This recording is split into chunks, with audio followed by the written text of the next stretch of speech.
Welcome दोस्तों, JS का बहुत ही इंपॉर्टेंट टॉपिक है इवेंट लूप। इस वीडियो में इवेंट लूप को हम बहुत ही स्मूथ वे में समझेंगे, एकदम डीप में जाके एक एक चीज़ को समझेंगे। और ट्रस्ट में गाइस, यूट्यूब पे इतना डीप में इवेंट लूप को किसी ने नहीं एक्सप्लेन किया जहाँ तक मैंने देखा है। और एक इंटरव्यू में कैसे एक्सप्लेन करना है इवेंट लूप को, वो भी हम लास्ट में देखेंगे। कोई रॉकेट साइंस नहीं है, बेसिकली एक प्रॉपर नॉलेज के साथ और एक कॉन्फिडेंस के साथ इंटरव्यू में आंसर करना होता है। लेकिन काफ़ी लोग यहीं लैग कर जाते हैं, किसी के पास प्रॉपर नॉलेज नहीं होती या कोई कॉन्फिडेंस शो नहीं कर पाते हैं इंटरव्यू के अंदर। बेसिकली जावास्क्रिप्ट का जो भी कोड एग्जीक्यूट होता है उसे मैनेज करता है इवेंट लूप। मतलब समझ लो कोई एक फैक्ट्री है जिसमें कुछ मैन्युफैक्चरिंग हो रहा है और इवेंट लूप नाम का एक आदमी है जो सब कुछ मैनेज कर रहा है। चलिए इसे एक डायग्राम से समझते हैं जिससे आपकी चीज़ें एकदम क्लियर क्रिस्टल हो जाएगी। बस अपना फोकस बनाए रखना। ये रहा हमारा डायग्राम। इवेंट लूप को हम एक फैक्ट्री के एग्जांपल से समझेंगे जिससे चीज़ें समझने में और मज़ा आएगा। तो यहाँ पे समझ लो हमारी फैक्ट्री में कुछ मैन्युफैक्चर हो रहा है, राइट। और ये कुछ हमारा डायग्राम है। और हमारी फैक्ट्री के अंदर मैन्युफैक्चरिंग में हेल्प करने के लिए हमारे फैक्ट्री में 4-5 चीज़ें हैं, 1 2 3 4 5। और ये हमारी फैक्ट्री की मेन लाइन है जिसका नाम है कॉल स्टैक, राइट। मीन यहाँ पे चीज़ें आती है और मैन्युफैक्चर हो जाती है इसी मशीन के हेल्प से। तो बेसिकली आप जावास्क्रिप्ट का जो भी पूरा कोड लिखते हो वो पूरा कोड का एक ग्लोबल एग्जीक्यूशन कॉन्टेक्स्ट क्रिएट होता है और कॉल स्टैक के अंदर आ जाता है। एक एग्जांपल से समझाऊंगा जिससे चीज़ें आपको एकदम क्लियर हो जाएगी। ये रहा हमारा कोड का एग्जांपल, राइट। बेसिकली ये बेसिक से जावास्क्रिप्ट का कोड है। यहाँ पे हमने फंक्शन ए बनाया है, बी बनाया, फंक्शन सी बनाया है और ए को यहाँ पे हम एग्जीक्यूट कर रहे हैं। ए एग्जीक्यूट होने के बाद यहाँ पे बी एग्जीक्यूट हो रहा है, बी एग्जीक्यूट होने के बाद बी के अंदर सी एग्जीक्यूट हो रहा है और सी यहाँ पे कुछ कंसोल कर रहा है। तो बेसिकली आप जावास्क्रिप्ट के अंदर जो भी कोड लिखते हो और उसे रन करते हो तो ये पूरे कोड का यहाँ पे आके एक ग्लोबल एग्जीक्यूशन कॉन्टेक्स्ट क्रिएट होता है जिसको कहते हैं GEC, राइट। यहाँ पे एक GEC क्रिएट हो जाता है, GEC। इसका फुल फॉर्म है ग्लोबल एग्जीक्यूशन कॉन्टेक्स्ट। ये पूरे कोड का GEC क्रिएट होता है। कहाँ पे क्रिएट होता है? GEC कॉल स्टैक के बॉटम में, राइट। तो ग्लोबल एग्जीक्यूशन कॉन्टेक्स्ट सुन के थोड़ा सा अजीब लगता है, ये क्या नाम है? तो कुछ भी नहीं है, पूरे कोड का ग्लोबली मीन्स पूरे ग्लोबल कोड का एक कॉन्टेक्स्ट आके क्रिएट हो जाता है कॉल स्टैक के बॉटम में। और इसके बाद एक एक कोड हमारा एग्जीक्यूट होना शुरू होता है। यहाँ पे हमारे पास 3 फंक्शन है, राइट। तो बॉटम के पूरे कोड का बॉटम में एक ग्लोबल एग्जीक्यूशन कॉन्टेक्स्ट क्रिएट हो जाएगा। उसके बाद एक एक फंक्शन एग्जीक्यूट होना शुरू होगा। पहले एग्जीक्यूट होगा फंक्शन ए, फंक्शन बी, फंक्शन सी। उसके बाद एग्जीक्यूशन जब खत्म हो जाएगा और वो कॉल स्टैक से बाहर हो जाएगा और एक टाइम पे एक ही फंक्शन एक्टिव होता है। मतलब पूरा कोड तो ग्लोबल एग्जीक्यूशन कॉन्टेक्स्ट पूरे कोड का तो कॉल स्टैक के बॉटम में क्रिएटेड ही हो जाएगा और उसके बाद एक एक करके फंक्शन एग्जीक्यूट होगा। मतलब यहाँ पे पहले फंक्शन ए एग्जीक्यूट होगा, जब इसका एग्जीक्यूशन कंप्लीट हो जाएगा फिर फंक्शन यहाँ पे बी एग्जीक्यूट होगा। जब फंक्शन बी का एग्जीक्यूशन पूरा कंप्लीट हो जाएगा तब फंक्शन सी यहाँ पे एग्जीक्यूट होना शुरू होगा। उसके बाद फंक्शन सी जब एग्जीक्यूट हो जाएगा तो कॉल स्टैक से वो बाहर निकल जाएगा। और हर एक फंक्शन का अपना एग्जीक्यूशन कॉन्टेक्स्ट क्रिएट होता है। मींस जिस टाइम पे जो फंक्शन एग्जीक्यूट होता रहता है उसका अपना अलग से एक कॉन्टेक्स्ट क्रिएट होता है। और ग्लोबल एग्जीक्यूशन कॉन्टेक्स्ट हमेशा बॉटम में रहता है और जब तक पूरा कोड एग्जीक्यूट नहीं हो जाता इसका पूरा कॉन्टेक्स्ट हमारे कॉल स्टैक के बॉटम में क्रिएटेड ही रहता है। जब पूरा कोड एग्जीक्यूट हो जाता है तो ग्लोबल एग्जीक्यूशन कॉन्टेक्स्ट भी हमारे कॉल स्टैक से निकल जाता है। और गाइस कभी कभी इंटरव्यू में पूछा जाता है कि कॉल स्टैक के अंदर हमारा कौन से पैटर्न में कोड एग्जीक्यूट होता है।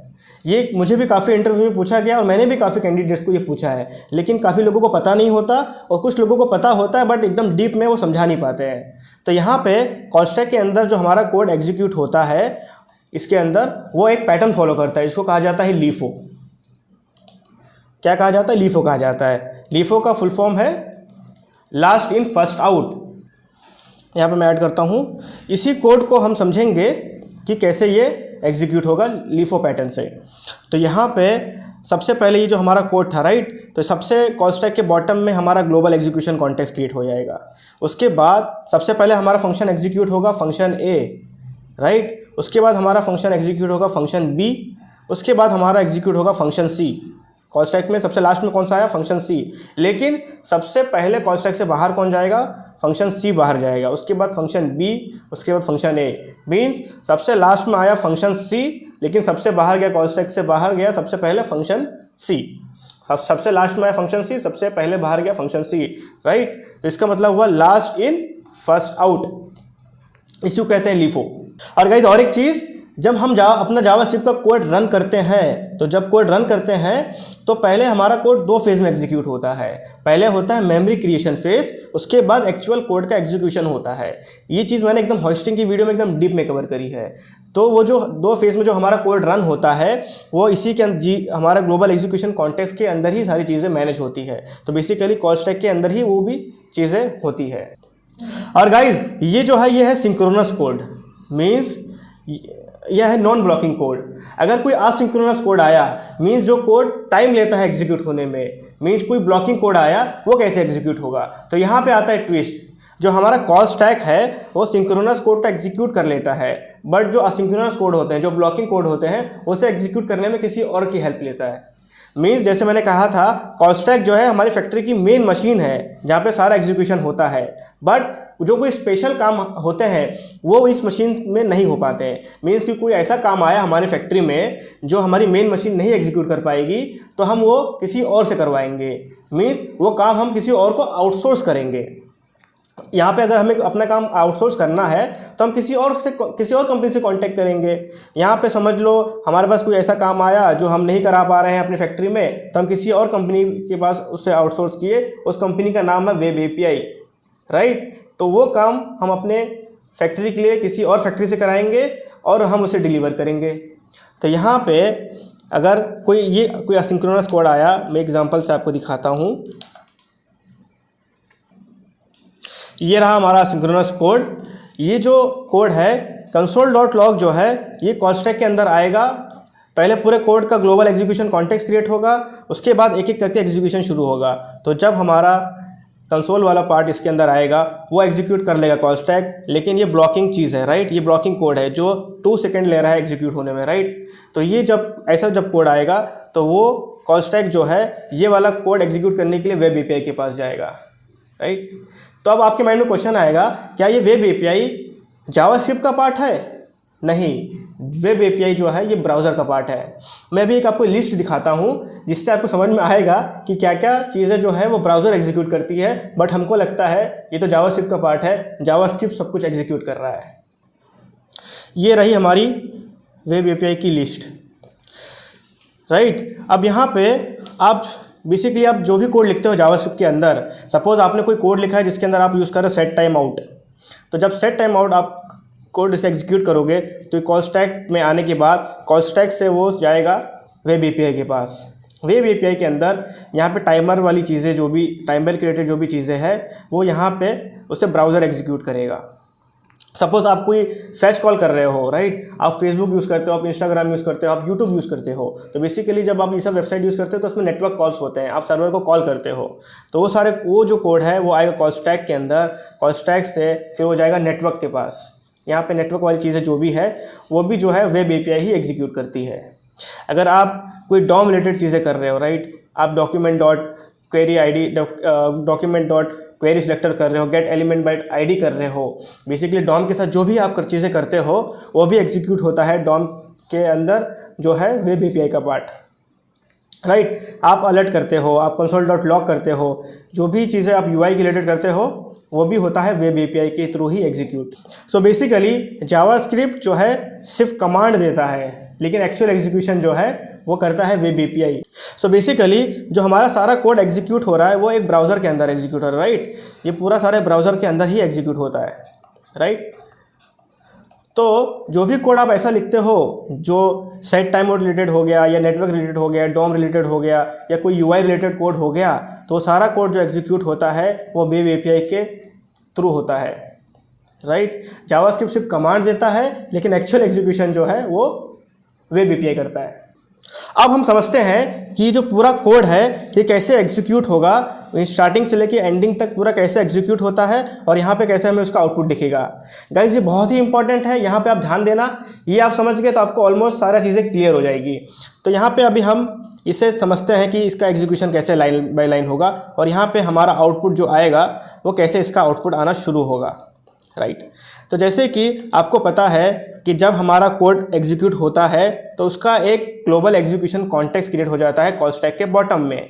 तो यहाँ पे हमारा ये कोड का यहाँ पे जीईसी क्रिएट हो जाएगा, राइट। उसके बाद ग्लोबल एग्जीक्यूशन कॉन्टेक्स्ट क्रिएट होने के बाद अब लाइन बाय लाइन एग्जीक्यूशन शुरू होगा। तो सबसे पहले जो हमारा था वो था कंसोल, राइट। तो यहाँ पे कॉल स्टैक में जब ये कंसोल आएगा वो ऑन स्पॉट एग्जीक्यूट हो जाएगा और हमें यहाँ पे इसका आउटपुट मिल जाएगा ए। उसके बाद अब जो है ये जो सेट टाइम आउट वाली चीज़ें हैं ये कॉल स्टैक के अंदर आएगी, ग्लोबल एग्जीक्यूशन कॉन्टेक्स्ट से अब पास हो जाएगी ये कॉल स्टैक के अंदर और इसका एग्जीक्यूशन शुरू होगा। अब ये जो सेट टाइम आउट वाला कोड है ये है ब्लॉकिंग कोड, ये पास हो जाएगा सीधा वेब एपीआई के पास। वेब एपीआई के पास होने के बाद ये आता है टाइमर्स के अंदर और जैसे कि आप देख रहे हो कि सेट टाइम आउट एक फंक्शन है। तो जब सेट टाइम आउट जो है एक फंक्शन है, ये ब्राउज़र के पास जाके ये फंक्शन को एग्जीक्यूट कर देगा ब्राउज़र। जब ये फंक्शन एग्जीक्यूट हो जाएगा उसके अंदर आप देख रहे हो इस फंक्शन के अंदर यहाँ पे और एक फंक्शन पास किया गया है जो है कॉलबैक फंक्शन। जब ये फंक्शन एग्जीक्यूट हो जाएगा तो इसका जो कॉलबैक फंक्शन है ये पास हो जाएगा कॉलबैक क्यू में। ये कॉलबैक फंक्शन जो है ये पास हो जाएगा कॉलबैक क्यू में। अभी आपके माइंड में आ रहा होगा कि ये कॉलबैक क्यू कहाँ से आ गया पिक्चर में। सो गाइस जैसे कि मैंने आपको कहा था जो कोई स्पेशल काम होते हैं जो हमारी मेन लाइन नहीं कर पाती है फैक्ट्री की, वो हम किसी और कंपनी को आउटसोर्स कर रहे हैं। तो हमने जिस कंपनी को आउटसोर्स कर दिया था समझ लो उसका नाम है वेब एपीआई। तो जब हमारा काम वो एग्जीक्यूट कर देती है, जब हमारा मटेरियल रेडी हो जाता है तो वो मटेरियल को हम क्या करते हैं एक डिस्पैच बेल्ट के ऊपर रख देते हैं। समझ लो ये है एक डिस्पैच बेल्ट, राइट। ये एक डिस्पैच बेल्ट है और इसके ऊपर हमारा मटेरियल आके रख उठता है, उसके बाद डिलीवर होता है। तो यहाँ पे जावास्क्रिप्ट के केस में तो ये जो कॉलबैक फंक्शन है ये आ जाएगा हमारे कॉलबैक क्यू में। अब कॉलबैक क्यू में आने के बाद अब यहाँ पे पिक्चर में आता है इवेंट लूप। अब इवेंट लूप का काम ये है कि कॉल स्टैक के अंदर देखना कि इसके अंदर कुछ है या नहीं है। जो भी कॉल स्टैक के अंदर चीज़ें आती है वो ऑन द स्पॉट एग्जीक्यूट हो जाती है। तो इवेंट लूप क्या करता है, कंटिन्यूसली मॉनिटर करता है कॉल स्टैक को और हमारी क्यू को, देखता है कि अगर ये खाली हो गया, इसके अंदर कुछ भी नहीं है, तो ये जो हमारा इसके अंदर जो भी कॉलबैक फंक्शन होते हैं उससे वो पास कर देता है कॉल स्टैक के अंदर। तो हमारे केस में ये जो हमारा कॉलबैक फंक्शन था जो हमें वेब एपीआई ने इसके अंदर डाला है कॉलबैक क्यू में, ये पास हो जाएगा कॉल स्टैक के अंदर और ये ऑन द स्पॉट एग्जीक्यूट हो जाएगा और हमें इसका आउटपुट यहाँ देखने को मिलेगा जो है बी, राइट। तो हमारा पूरा कोड अब एग्जीक्यूट हो गया और हमें हमारा सारा आउटपुट दिख गया। अभी आपके माइंड में आ रहा होगा कि ठीक है कॉलबैक क्यू तो समझ में आ गया, समझ लो फैक्ट्री की एक प्रायोरिटी डिस्पैच बेल्ट है जहाँ पे ये हमारी फैक्ट्री की जो डिस्पैच बेल्ट है और हमारा जो भी काम होता है वो इस पर मटेरियल जो है इस पर आके रख उठता है और ये बाद में डिलीवर हो जाता है। लेकिन यहाँ पे और एक चीज़ है जिसका नाम है माइक्रो टास्क क्यू। अभी आपके माइंड में आ रहा होगा ये माइक्रो टास्क क्यू क्या है। तो यहाँ पे गाइस एक चीज़ और है, समझ लो कि जो काम हम किसी और कंपनी से करवाए हैं, राइट, हमने थर्ड पार्टी कंपनी से काम करवाया था जिसका नाम था वेब एपीआई। तो यहाँ पे अगर कोई ऐसा हमारे फैक्ट्री में काम आता है जो अर्जेंट है, राइट, कुछ काम आते हैं ना जो अर्जेंट होते हैं जिसको पहले डिलीवर करना होता है, तो वो वाले काम को जो है हम उसको पास करते हैं इस वाले बेल्ट पे। ये तो हमारा डिस्पैच बेल्ट है, राइट, लेकिन ये हमारा जो बेल्ट है ये प्रायोरिटी डिस्पैच बेल्ट है। तो जब मटेरियल रेडी हो जाता है तो इस डिस्पैच बेल्ट के ऊपर आता है। तब बेसिकली इवेंट लूप क्या करता है, कॉल स्टैक को तो वॉच करता रहता है, वो पहले वॉच करेगा हमारे माइक्रो टास्क क्यू को। माइक्रो टास्क क्यू को कंटिन्यूसली देखेगा इसके अंदर कुछ है कि नहीं। अगर इसके अंदर कोई कॉलबैक फंक्शन नहीं है तब वो वॉच करेगा कॉलबैक क्यू को। अगर इसके अंदर कोई कॉलबैक फंक्शन है तो पहले उसको पास करेगा कॉल स्टैक के अंदर और उसको एग्जीक्यूट कराएगा। जब ये पूरा एम्प्टी हो जाएगा माइक्रो टास्क क्यू, तब उसके बाद वो कॉलबैक क्यू के पास जाएगा और वहाँ से उसको उठा के कॉल स्टैक में डालेगा। अभी ये आपके माइंड में आ रहा है कि जावास्क्रिप्ट के अंदर ऐसा क्या कोड है जो मैक्रो टास्क क्यू में आता है और ऐसा क्या कोड है जो कॉल बैक क्यू में आता है, उसकी भी मैं आपको एक लिस्ट दिखाता हूँ जिससे आपको चीज़ें एकदम क्लियर हो जाएगी। ये हमारी आ गई है लिस्ट, राइट। अब यहाँ पे आप देख रहे होंगे कि आप जो भी कोड लिखते हो, promise.den, promise.catch, promise.finally, या आप जो भी ब्राउज़र के ऊपर जो भी नेटवर्क कॉल्स करते हो, फैच कॉल करते हो, .den लगाते हो, तो ये सब के जो कॉल बैक फंक्शंस होते हैं वो पास होते हैं हमारे मैक्रो टास्क क्यू में। और आप जो भी सेट टाइम आउट करते हो, सेट टाइम इंटरवल करते हो, डॉम के रिलेटेड जो भी ऑपरेशन करते हो, आप जो भी इसके जो भी कॉल बैक फंक्शंस होते हैं, आप जो भी क्लिक करते हो, ये पास होते हैं हमारे कॉल बैक क्यू में, राइट। तो यहाँ पे जो भी प्रोमिसेस, अवेट की चीज़ें होती है वो पास होती है हमारी मैक्रो टास्क क्यू में, और टाइमर और इवेंट के रिलेटेड जो भी चीज़ें होती है वो पास होती है हमारे कॉल बैक क्यू में। इसको कहा जाता है मैक्रो टास्क क्यू, और इसको कहा जाता है मैक्रो टास्क क्यू, और इसको कहा जाता है हमारा माइक्रो टास्क क्यू। आओ गाइस, अभी हम एक कोड का एग्जांपल लेते हैं, उसको समझते हैं। कभी कभी ये कोड का एग्जांपल इंटरव्यू में भी दिया जाता है और पूछा जाता है कि ये कोड जो है इवेंट लूप में कैसे एग्जीक्यूट होगा लाइन बाय लाइन। अगर आप ये कोड का एग्जांपल समझ गए तो आपका इवेंट लूप एकदम पूरा क्लियर हो जाएगी, सारी चीज़ कवर हो जाएगी इसके अंदर। इसको एकदम फोकस से ध्यान से देखना आप। All set. अब हम देखते हैं कि ये जो हमारा कोड है ये पूरा कैसे एग्जीक्यूट होगा, राइट। काफ़ी इंटरेस्टिंग है दोस्तों। तो यहाँ पे सबसे पहले ये हमारा कोड के अंदर आप देख रहे होंगे, यहाँ पे सबसे पहले हो रहा है हम कंसोल कर रहे हैं, उसके बाद कुछ सेट टाइम आउट वाला कोड एग्जीक्यूट कर रहे हैं, यहाँ पे एक फैच कॉल भी कर रहे हैं, राइट, एक एपीआई कॉल कर रहे हैं, उसके बाद यहाँ पे वापस से कंसोल कर रहे हैं। काफ़ी इंटरेस्टिंग है, यहाँ पे आप ध्यान से इसे देखना। तो सबसे पहले जब हम इस पूरे कोड को हम रन करेंगे, इस प्रोग्राम को रन करेंगे, तो जैसे कि मैंने कहा था कि हम जब प्रोग्राम रन करने के बाद एक हमारा कॉल स्टैक के अंदर क्रिएट हो जाता है ग्लोबल एग्जीक्यूशन कॉन्टेक्स्ट, जिसको कहते हैं GEC। इसका फुल फॉर्म है क्या है? Global execution context. तो पूरा कोड का global execution context call stack में आके क्रिएट हो जाएगा, जो कि आप लोगों को पता चल ही चुका है। उसके बाद एक एक चीज़ें करके एग्जीक्यूट होना शुरू होगी। तो सबसे पहले यहाँ पे हम लिख लेते हैं कि आउटपुट, तो जिससे हमें पता चलेगा कि क्या क्या आउटपुट हमें देखने को मिलेगा। तो सबसे पहले जब हमारा ग्लोबल एग्जीक्यूशन कॉन्टेक्स्ट के अंदर से ये वाला कोड आएगा, तो यहाँ पे हो रहा है console.log, तो इसको call stack on the spot यहाँ पे एग्जीक्यूट कर देगा और हमें यहाँ पे आउटपुट मिल जाएगा A, राइट। उसके बाद ये वाला जो कोड है वो बाहर आएगा। उसके बाद सेट टाइम आउट जो है ब्लॉकिंग कोड है, राइट, ये असिंक्रोनस कोड है, तो ये पास हो जाएगा सीधा वेब एपीआई के पास। वेब एपीआई में ये जाएगा टाइमर्स के पास, और यहाँ पे ये जो फंक्शन है सेट टाइम आउट, इसका एग्जीक्यूशन शुरू हो जाएगा। उसके बाद अब ये मूव होगा हमारा जो सेकंड एंटिटी है, सॉरी हमारी जो थर्ड एंटिटी है फैच।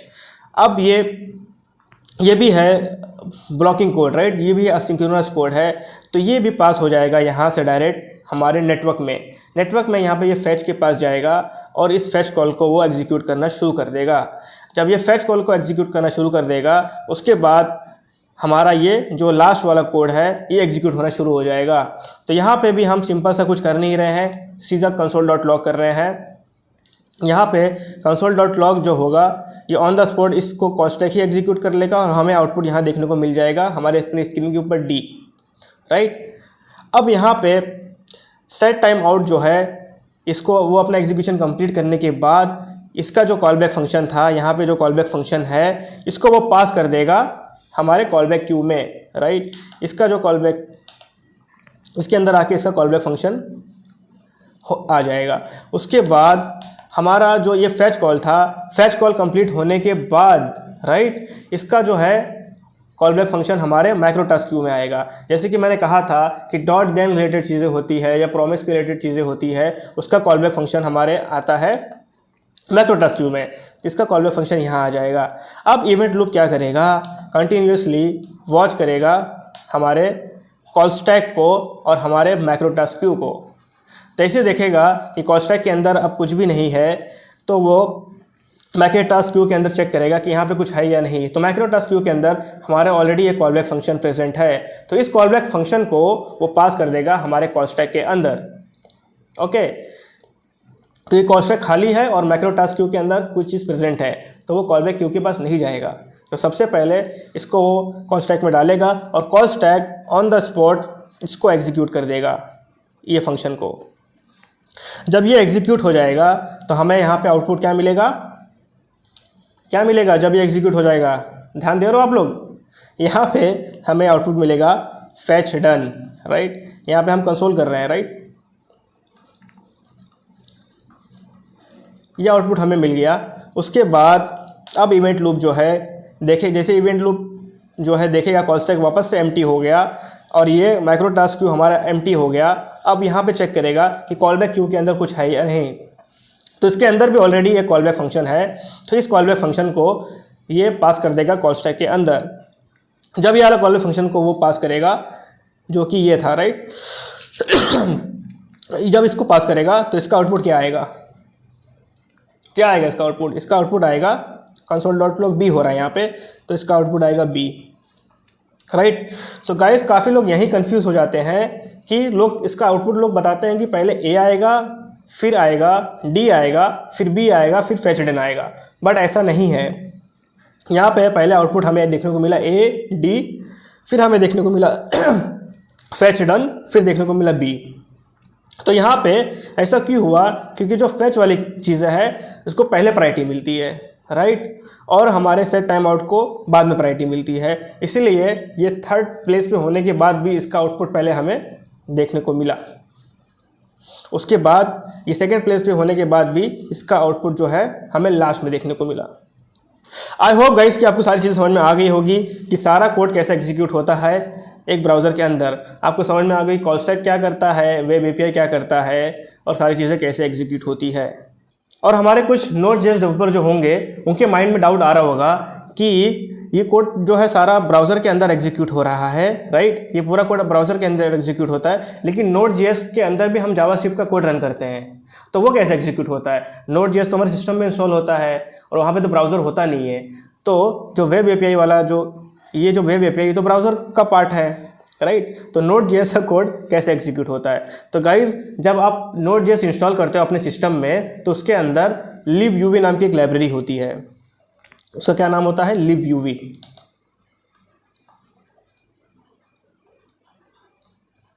तो यहाँ पे libuv लाइब्रेरी का काम क्या होता है, जो यहाँ पे वेब एपीआई जो काम करती है, राइट। वेब एपीआई क्या काम करती है, हमारा ब्लॉकिंग कोड को, असिंक्रोनस कोड को एग्जीक्यूट करती है।